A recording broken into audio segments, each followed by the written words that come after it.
Selamat pagi di Kabar Pagi bersama saya Andika Lutfi. Berikut cuplikan berita utama yang kami berikan. Seorang guru pesantren di Bandung, Jawa Barat memperkosa 12 santriwatinya. Tindakan bejat terdakwa dilakukan sejak tahun 2016 hingga 2021. Pembangunan gedung juang ini dua tahap. Tahap pertama itu gedung juangnya, yaitu dibangun tahun 1906. Terus bangunan yang keduanya selesai antara dari tahun 1906 sampai dengan 1910, itu 2 gedung gitu. Masih bersama kami di Kabar Pagi yang akan memberikan informasi selama 30 menit ke depan. Seorang guru pesantren di Bandung, Jawa Barat memperkosa 12 santriwatinya. Tindakan bejat terdakwa dilakukan sejak tahun 2016 hingga 2021.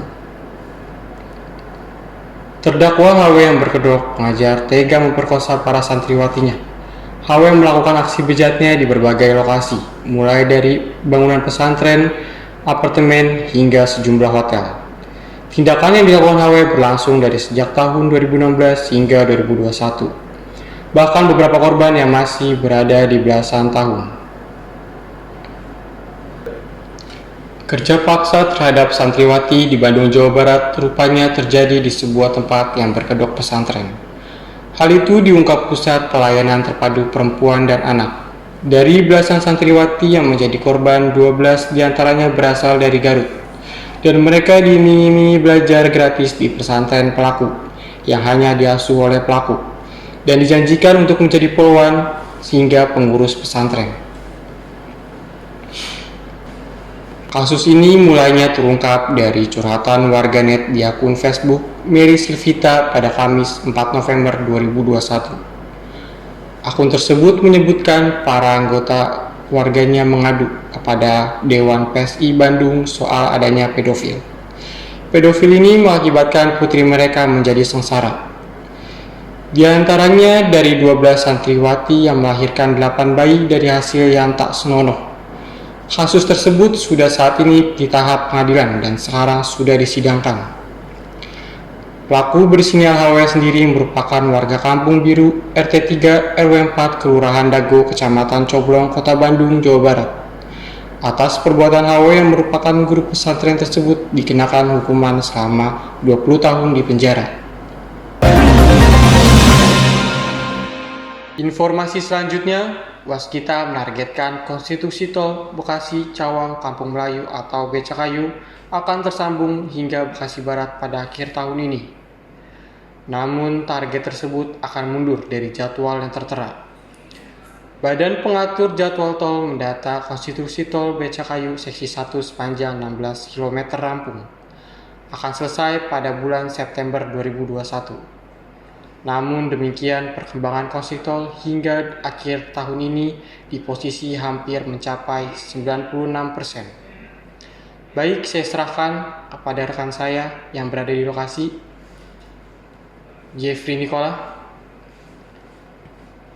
Baik, terima kasih. Saya Jeffrey. Saya sedang berada di lokasi di daerah Kalimalang, lebih tepatnya di depan BCP, yaitu Bekasi Cyber Park. Nah, seperti yang kalian lihat di samping saya ada tol BCKAYU. Nah, tol BCKAYU ini pembangunannya sepanjang 41 km dari Jaka Sempurna menuju Bekasi. Nah, proses ini telah mencapai 80%, yang ditargetkan pada 2022 itu akan kelar. Nah, jalan tol ini dibangun pada tahun 1996 pada PT Kresna Kusuma. Namun terhenti 2 tahun karena melibatkan krisis moneter yang melanda jalan tol BCKAYU ini, sehingga menelan biaya 7,2 triliun. Nah, pada tahun 3 November 2017 Presiden Jokowi dan Gubernur DKI Jakarta Anies Baswedan meresmikan tol BCKAYU ini. Proyek tol BCKAYU sudah mulai mencapai 96% progresnya. Untuk pembangunan tahap 2 akan dilakukan pengerjaan transportasi balok girder dan juga proses pemasangan bentang jembatan. Namun, untuk pemasangan balok girder sepanjang 80 meter akan memakan waktu kurang lebih 12 hari, mulai dari tanggal 4 Oktober hingga 16 Oktober yang akan datang. Karena setidaknya ada 12 balok girder yang akan dipasang pada proyek Tol Becakayu tahap 2, sebelumnya pengerjaan ereksi girder tahap 1 sudah mulai rampung dikerjakan pada bulan Desember 2020 yang lalu. Kini untuk tahap 2 diharapkan akan rampung pada tanggal 3 November yang akan datang.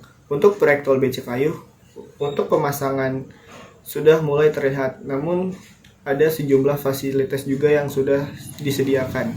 Sudah dibuat pada pemasangan tahap 2 dan tahap 3.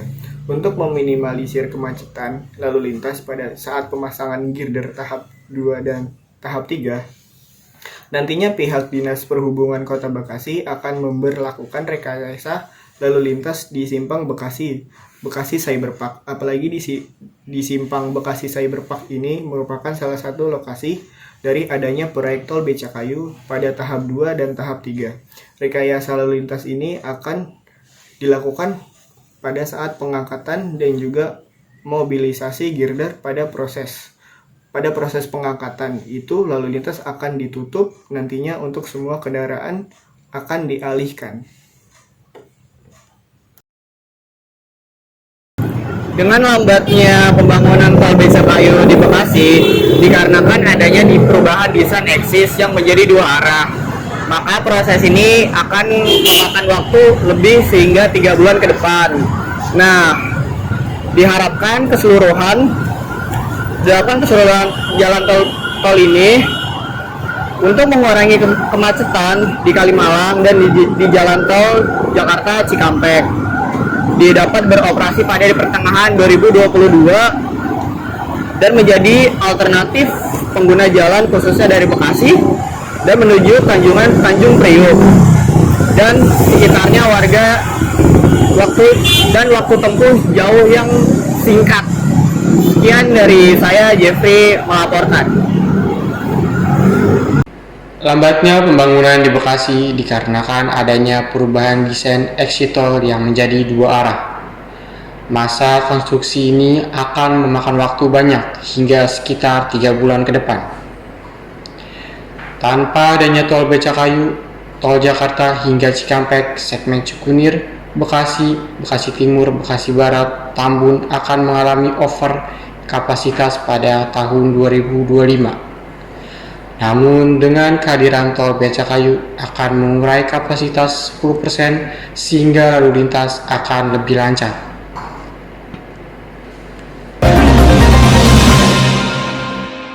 Informasi selanjutnya mengenai bencana alam erupsi Gunung Semeru yang terjadi pada Sabtu 4 Desember 2021 kemarin.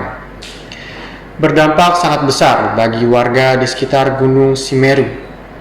Tak sedikit warga di era terjadinya bencana tersebut yang membutuhkan uluran tangan kepedulian terhadap korban berdatangan sebagai pihak. Salah satunya dari Persaudaraan Setia Trate atau PSHT Cabang Bekasi yang turut mengulurkan galang dana untuk korban Semeru.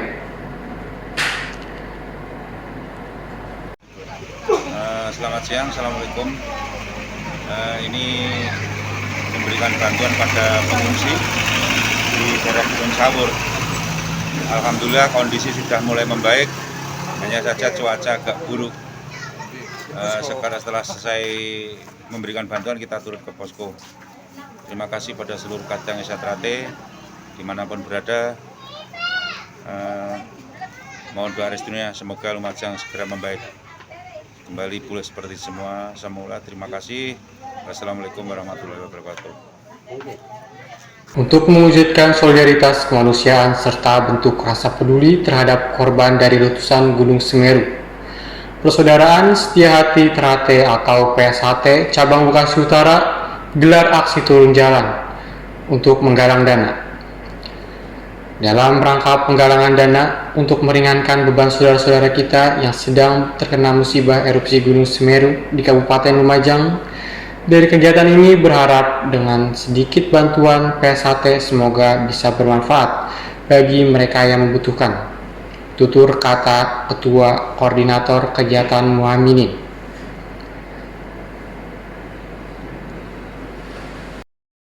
Adapun yang terlibat dalam aksi tersebut sebanyak 30 orang lebih, terdiri dari warga dan siswa PSHT Cabang Bekasi Utara. Kegiatan galang donasi ini dimulai pada pukul 13.30 di Jalan Raya Kalimalang, tepat di bawah flyover Becakayu. Sempat kedua PSHT Cabang Lumajang memberikan kabar erupsi gunung saat ini dan langsung memberikan bantuannya. Informasi selanjutnya, sejak tahun 2020, keseruan kompetisi pertandingan olahraga di seluruh Indonesia terpaksa dihentikan. Mulai dari Liga 1 hingga Liga 2 sepak bola, basketbolik di bola basket, hingga voliga di cabang bola voli, semua dihentikan kegiatannya. Penyebaran virus corona menjadi penyebab utamanya. Tergeser di tahun 2021, virus yang mulai mereda. Para atlet Indonesia sudah melakukan beberapa kegiatan latihan dengan memperhatikan protokol kesehatan yang ketat, sehingga sekarang sudah mengikuti beberapa kompetisi di beberapa negara lainnya. Baik, saya serahkan kepada rekan saya yang sudah berada di lokasi, Jeffrey Nicola. Baik, terima kasih Andika. Saya Jeffrey. Saya sedang berada di tempat Gelora Bung Karno, yaitu tempat terbesar cabang olahraga yang ada di Indonesia. Lebih tepatnya atlet-atlet yang terkenal berada di Gelora Bung Karno.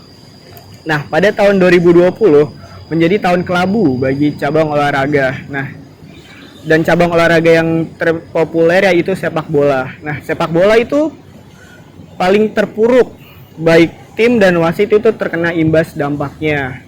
Nah, karena tidak ada pemasukan di pandemi ini, beberapa kali tertundanya jadwal akibat pandemi ini. Para atlet di Indonesia itu diminta untuk latihan secara manual atau virtual gitu. Dan saudara siapa di sini? Ajis, Penting gak sih sebenarnya olahraga saat ini, pandemi seperti ini? kalau menurut saya pandemi sekarang ini sih sangat penting untuk olahraga karena untuk kesehatan kita juga gitu. Terus kondisi sekarang pandemi kayak gini, olahraga itu pertimbangannya kayak apa ya? Apa sepi atau? Kadang sepi, kadang enggak, tergantung dari orangnya mau olahraga apa enggak. Biasanya sih kadang rame kalau sekarang ini. Terus tips Mas kalau olahraga itu yang biar sehat itu seperti apa ya? Yang penting sih atur pola makan sama tidur aja yang penting. Baik, terima kasih. Ya. Saat mulai meredanya pandemi ini, para atlet-atlet di Indonesia pun sudah melakukan latihan bebas dengan menerapkan protokol kesehatan secara ketat dengan kondisi yang tidak ideal. Nah, demi program latihan, mereka pun harus menjaga kesehatan agar tidak terkena virus. Baik, saya Jeffrey, terima kasih. Kembali ke studio melaporkan. Terima kasih Jeffrey Nicola. Kesehatan tubuh yang bisa menjadi solusi bagi para atlet Indonesia. Dengan mengonsumsi makanan yang sehat dan berprotein harus dilakukan dengan rutin. Berolahraga menjadi hal yang sangat penting untuk menjaga kebugaran dan imunitas tubuh di masa pandemi ini. Anda harus tetap memperhatikan protokol kesehatan, apalagi jika berolahraga dilakukan di luar ruangan. Tetap gunakan masker dan jangan berolahraga dalam kelompok agar tetap menjaga jarak.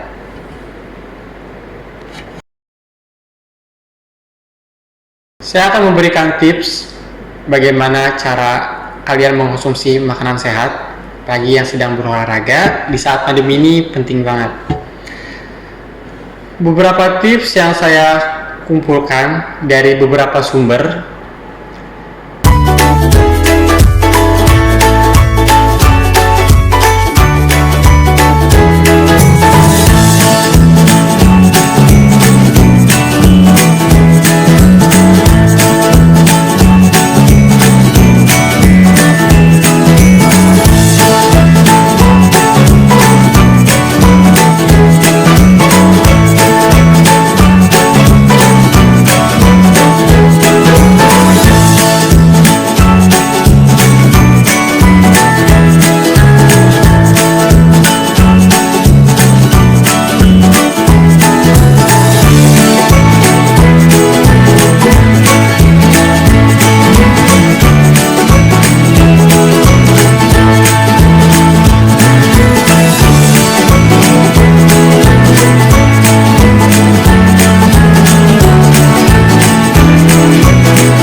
Informasi selanjutnya, pentingnya kita mengedukasi mengenai sejarah-sejarah Indonesia.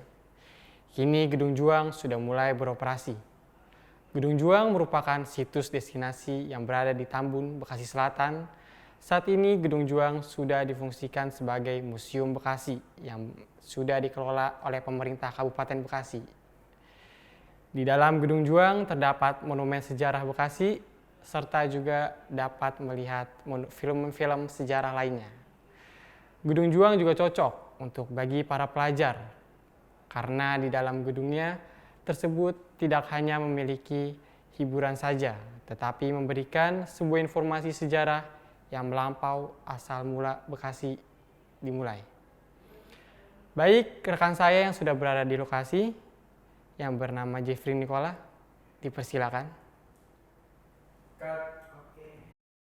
Kembali lagi bersama saya Jeffrey Nicola dan saya sedang berada di salah satu lokasi monumen nasional yang ada di Kabupaten Bekasi, yaitu Gedung Juang Tambun. Nah, tepat di belakang saya adalah gedung yang bersejarah. Nah, tempat ini tuh cocok untuk berlibur atau bersantai dengan keluarga, pacar, maupun teman, sambil mempelajari sejarah-sejarah yang ada di masa lampau. Mau tahu keseruan kami? Ikuti terus ya. Setelah direvitalisasi, gedung yang sudah dibangun pada tahun 1963 kini sudah bertransformasi menjadi Gedung Juang 45 yang tepatnya berlokasi di Jalan Sultan Hasanuddin, Desa Setiadharma, Kecamatan Tambun Selatan, Kabupaten Bekasi. Museum ini resmi dibuka sejak 19 Maret 2012 oleh Bupati Bekasi yang bernama Ekal Supriyatmaja. Gedung ini salah satunya tempat yang menjadi sejarah Bekasi sebelum maupun sesudah kemerdekaan.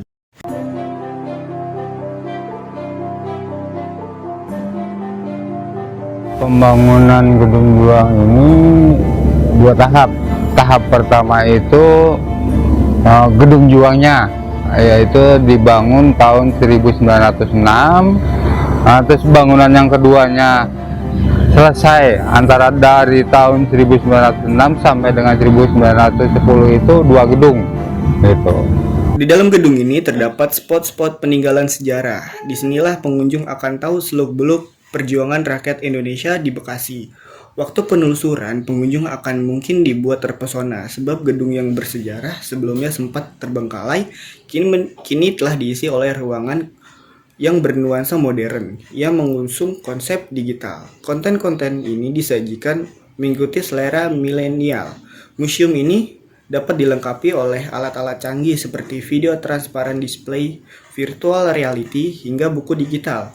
Nah, menariknya perubahan konsep modern ini tidak merubah bentuk aslinya demi mempertahankan nilai-nilai sejarah yang masih ada.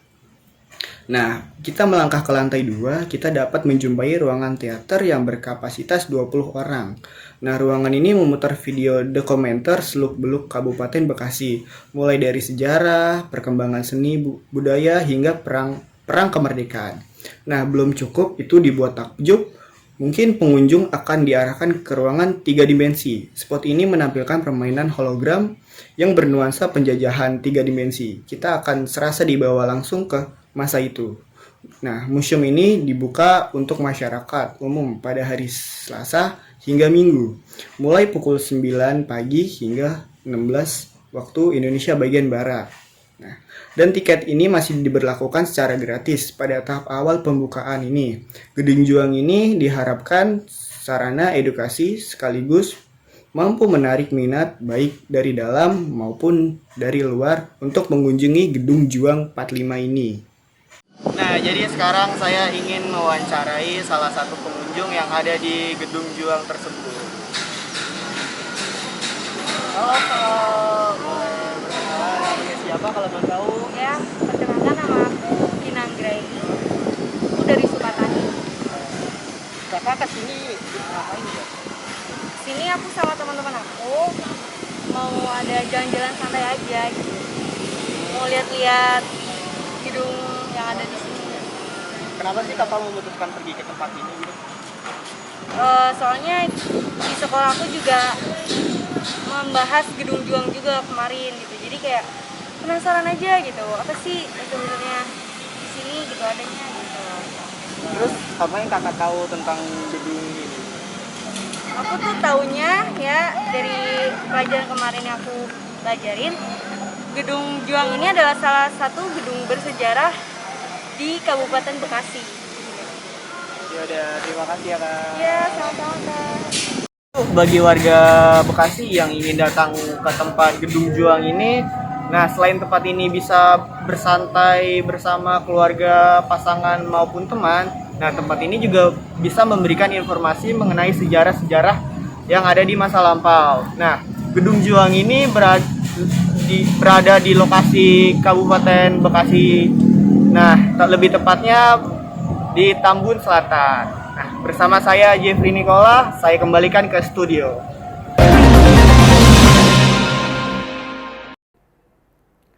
Kebun Raya Bogor adalah salah satu destinasi yang berada di Jalan Insinyur Haji Juanda nomor 13, Paledang, Kecamatan Bogor Tengah, Kota Bogor, Jawa Barat. Tempat tersebut merupakan tempat yang sangat indah dan juga sejuk. Selain tempat tersebut banyaknya pepohonan, Kebun Raya Bogor juga sangat cocok untuk menghabiskan waktu bersama keluarga Anda.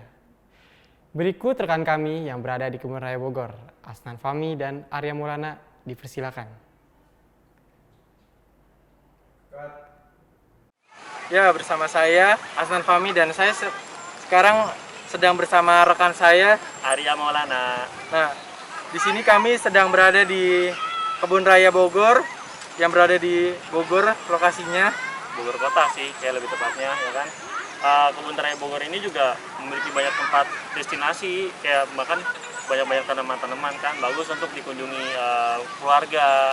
Terus ada banyak tanaman juga yang tanaman lama gitu ya, yang sudah lampau gitu, contohnya seperti rafflesia ya. Kan jadi kan untuk ngasih tahu kayak anak kita kan keluarga nih, terus bawa anak, nah anaknya itu kan pengen lihat kayak tanaman-tanamannya itu seperti apa. Pasti kan di pelajaran IPA pasti kan ada pas di sekolah. Jadi ikuti keseruan kita lainnya yuk.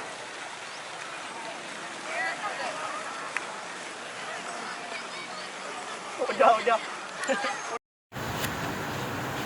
Kebun Raya Bogor atau yang biasa disebut Kebun Botani Bogor ini adalah sebuah kebun besar yang terletak di kota Bogor.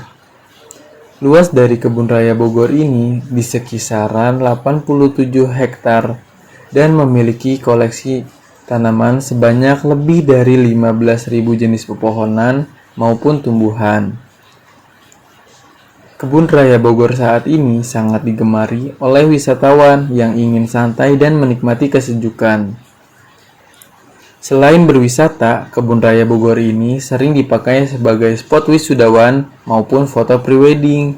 Serta di dalam Kebun Raya Bogor ini juga sangat banyak monumen seperti Monumen Lady Raffles dan Danau Gunting. Ada juga patung The Little Mermaid, Taman Meksiko, dan juga ada jembatan putus cinta loh. Serta masih banyak lagi yang ada di dalam Kebun Raya Bogor ini.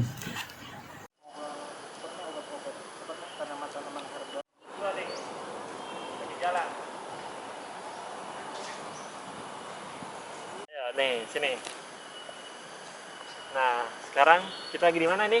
Kita sedang berada di herbarium. Jadi herbarium ini adalah spot di mana bermacam-macam tanaman herbal yang dikumpulkan dan ditaruh di Tempat tempat apa sih namanya, khusus gitu untuk tanaman-tanaman. Nah, khususnya untuk tanaman-tanaman herbal. Di sini tuh udah beratus-ratus jenis tanaman herbal yang dimiliki oleh Kebun Raya Bogor. Ya, ada banyak jenis dari herbal apapun itu. Ada di dalam sini. Jadi kita jadi tahu gitu ada tanaman herbal apa aja di sini. Cuman kebetulan kayaknya sekarang masih belum dibuka, masih tutup. Ya, kali ini saya dan Arya sedang berada di pepohonan besar kapuk. Pohon kapuk ini berada di Kebun Raya Bogor juga sama. Nah, pohon kapuk ini juga usianya tuh udah lama banget pasti di sini, udah sekitar Tahunan ya. Iya, kalau dari umur Kebun Raya ini sendiri sih udah 2 abatan, 200 tahunan. Nah, tinggi pohon ini bisa mencapai 20 meter lebih. Dan tebalnya sebesar 50 cm. Ya, kurang lebih sekitar tebal batang itu 50 sentian. Oke, selanjutnya ayo kita Selanjutnya- cari tanaman-tanaman yang unik lainnya, oke? Cus. Jadi Kebun Raya Bogor ini adalah salah satu tempat yang cocok untuk teman-teman sekalian semuanya. Baik itu bersama keluarga, teman, pacar, sahabat-sahabat yang bagi ingin berlibur di daerah Bogor dan ingin mengetahui ya Tanaman-tanaman ya, berbagai tanaman tua, Iya, tanaman tua. hias, berbagai Bahkan macam. tadi ada juga Rafflesia ya. Nah, iya. Rafflesia cuman sepertinya udah nggak ada, cuman Oh iya, dan di Kebun Raya dan di Kebun Raya Bogor ini terdapat tanaman yang sangat langka, yaitu bunga bangkai. Yang setahu saya tidak tanaman itu sangat langka sekali. ya emang susah juga untuk didapetin ya, iya untuk ditemui juga susah. Jadi kemungkinan di sini kalian juga bisa melihatnya. Ya segitu saja dari acara kami. Kurang lebihnya mohon maaf. Wassalamualaikum warahmatullahi wabarakatuh. Saya Andika Lutfi, mewakili seluruh kerabat kerja Kabar Pagi. Saya ucapkan terima kasih atas kebersamaan Anda. Semoga sehat selalu dan jangan lupa menonton terus Kabar Pagi dan sampai jumpa.